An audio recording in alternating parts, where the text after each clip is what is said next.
ची बातमी संगमनेरमध्ये 9,500 बोगस मतदारांची नोंद असल्याचं बाळासाहेब थोरात म्हणतायत। अनेक जण दुबार तर काही स्थानिक नसलेल्यांची नावं असल्याचंही थोरातांनी म्हटलंय। निवडणूक आयोग बनवा-बनवीचा प्रकार करतय का ही मनात शंका असल्याचंही बाळासाहेब थोरात यांनी बोलून दाखवलंय।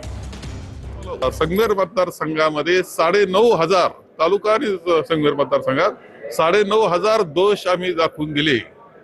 हे नाव दुबार आहेत, हे नाव चुकीचे आलेले आहेत। या 9,500ची कोणतीही पडताळणी करण्यात आलेली नाही आणि तहसीलदारांनी आम्हाला उत्तर असं दिलेलं आहे की असा कोणतं नाव वगळण्याचा किंवा दुरुस्त करण्याचा अधिकार हा आम्हाला नाही।